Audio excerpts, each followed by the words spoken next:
Yep.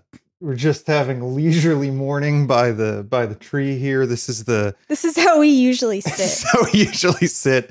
We record all the things that we do in case they later need to be used as evidence. Seedy Shorts. So it's the week between Christmas and New Year's at some point. I don't know exactly when. But we thought we'd put up a short that is both video and audio this week so that you can see how we have decayed over the last year. Me more than you. Well, I don't cognitively think anyway. But today we thought we would look at some Victorian era Christmas cards that lean heavily on imagery of fruits, vegetables, vegetation. And I'll superimpose the images on the screen as we go so that you are able to have your holiday enriched by them as we are. All right, here's the first one here. It's pretty innocuous. Got some bunnies and carrots. I feel like the theme of a lot of these is animals interacting with this stuff. You see fewer humans on these cards than you do animals. Here they appear to be laboring. Well, we don't usually have humans on contemporary Christmas cards unless that human is Santa. Or like a cherubic child. Well, we've got a bunch of puppies. Dogs. Yeah, I guess that's a fair point. And we've got Krampus. There are a variety of these that involve children delighting in fruits of the season. What fruit is that? I think citrus. They appear to be eating citrus in a number of these. These look like oranges. Well, that makes sense. To thee may Christmas come, rich with the whole year's harvest home.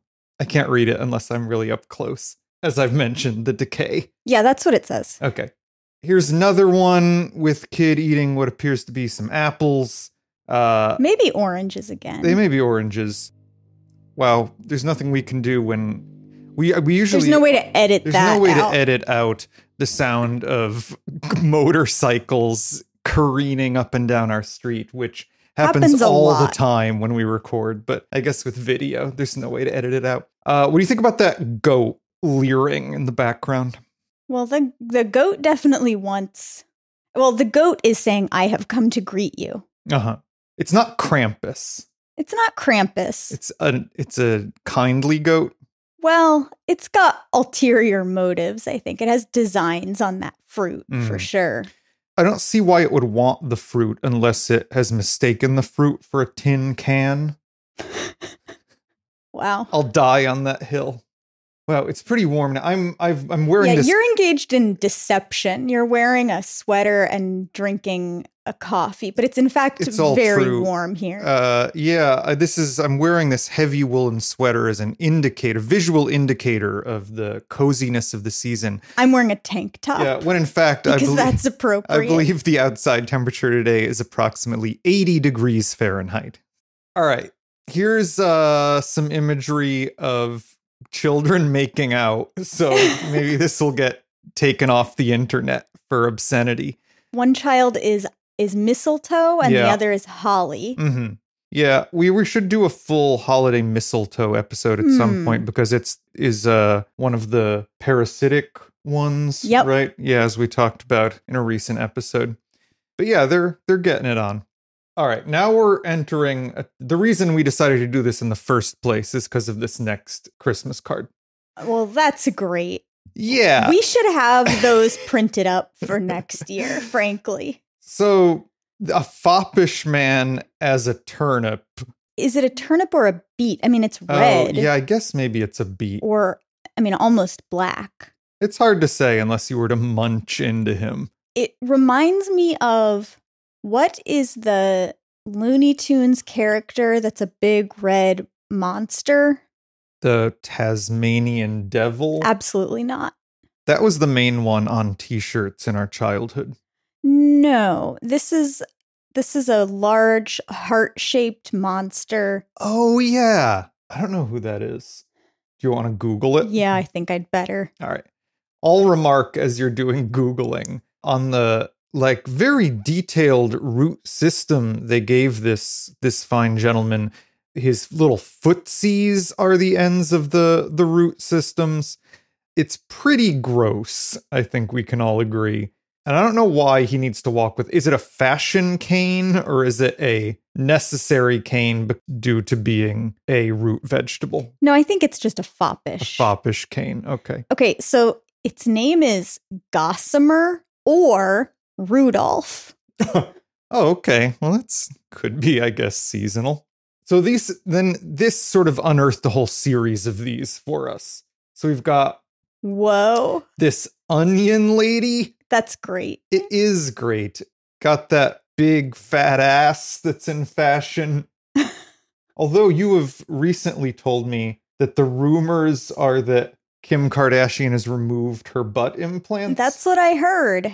I heard that along with 90s fashion making a comeback, 90s butts are making a comeback. You got to sell butt. Buy boob, sell butt in the year 2022.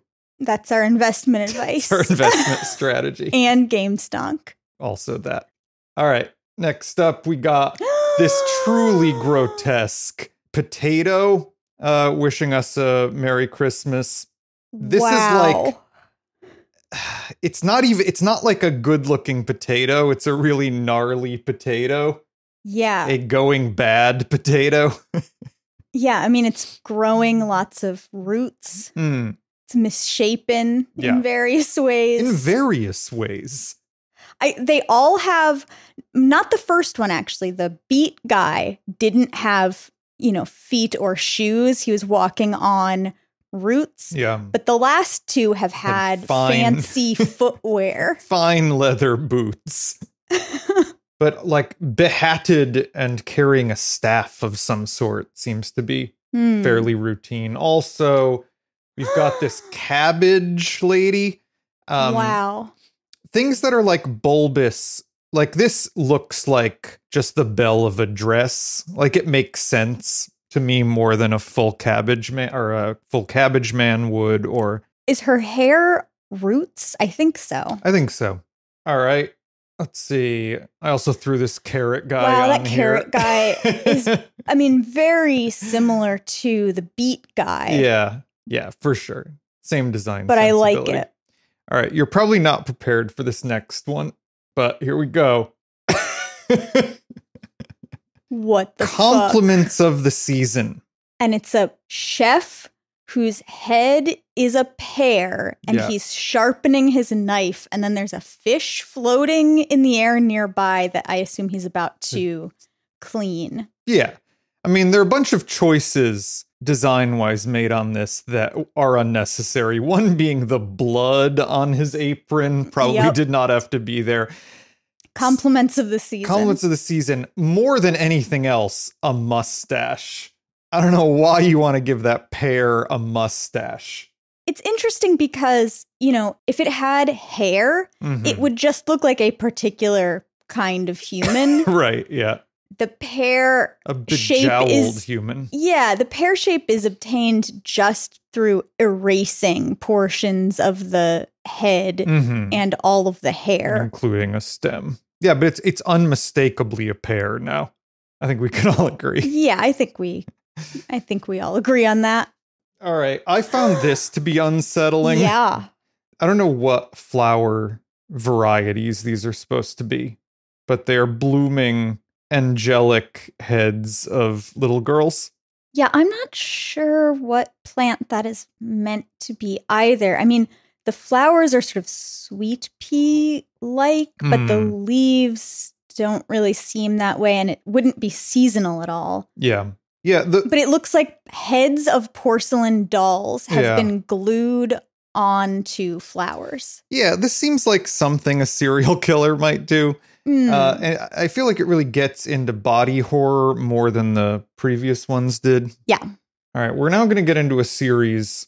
Well, I think these are the final ones. We'll call the Sinister Pine Cone series. You got one here. Wait, hold on. So what's happening here? There's either a weird human child or I think more likely a doll that is an ornament on a Christmas tree. And she's on a swing hanging from a bough that has a real candle on it. Yep. And she's being pushed by a figure his torso is a pine cone and on top of his head is a hat that is the rest of a pine cone. Right. But he has it could be a person hiding in a pine cone. Yeah. Or a pine cone with a face. It's like a pine cone ghillie suit, I guess. And he has like a straw or I guess meant to be pine needles, like a huge amount of hair. And then he's also got pine needles coming out of his thighs. Mm-hmm. He's pushing her on the swing. And then another thing that I guess is maybe an ornament, like a ball or something that fell off the tree is also, they both look quite menacing. Yeah, I don't They're understand showing a lot of why teeth. They've given them smile. You know what? The pine cone looks a lot like Bob from Twin Peaks, actually. Yeah. Do you think that smiles of this nature like connoted something different at this time? Do you think these read as sinister? I mean, it's some real Babadook shit. Yeah, for sure. And you can see as we move on, here's a sort of dance macabre with a gingerbread heart, another pine cone guy, a candle, and a fruit. And then there's an organ grinder that's another pine cone guy. Yeah. Also sinister. Whoa. What do you think's going on here? Okay, so there's one pine cone that's still on the tree. Yeah. And then another pine cone that is terrified because it's fallen off the tree. And the one that's still attached is reaching out to try to save. Really? That's your read on this? Its companion My who thought is falling down into the void. My thought is that But he's not trying very hard. I think the one still clinging to the tree has deliberately dropped the other one. Whoa, you think this is a murder? I think it's a murder. Okay. Because to me, it's the face of the one being let go is one of not just like terror at imminent death, but like betrayal, surprise and betrayal. Interesting. And the one on top is looking pretty surly. We got... It's a baby that is Santa that is also a pine cone? Yes, I think that's right. So it's being shoved into Santa's sack. So Santa's a pine cone shoving into his sack. Santa's a pine cone baby, right? That's the face babies? Of a baby. Well, he has rouge cheeks. And then there's like a crying acorn. Yeah, I think it might be an acorn, but it's crying. There are tears. But it looks like more like a clown also. Yeah, maybe it's a sad clown acorn being stuffed in a sack by a pine cone Santa baby. Santa baby. Yeah, and this is in a genre of these cards, most of which are not, themed around plants, but where Santa is shoving children into a sack. I mean, I guess he could be pulling it out of the sack, but it really looks like he's shoving him into the sack. I just thought I'd end with a couple novel ones. Yeah, I found this to be absolutely terrifying. There are a million cards from this era with this orb that we couldn't figure out what it was for a while, but the orb turns out to be a Christmas pudding, like a plum pudding or something like that. But I guess this is a anthropomorphized plum pudding. I don't know why it's been pre-stabbed, but it has a knife and fork sticking out of its face, but a broad, toothless smile, like it loves to have been stabbed in the face. Yeah. Its legs are 2 bottles of wine, and its hat is a plate and cup. Yeah, a cup of milk, I think. It seems like a Saw setup or something where it's like, you got to balance this milk here for all of eternity, or else those fucking knives go in you deeper or something. I think that's it. Have any more of these guys? You don't have any more of the plum pudding or figgy pudding or whatever, guys? Okay. All right, that's it. Merry Christmas. Have a happy new year. We'll be back next year looking exponentially worse. All right. Seedy Shorts.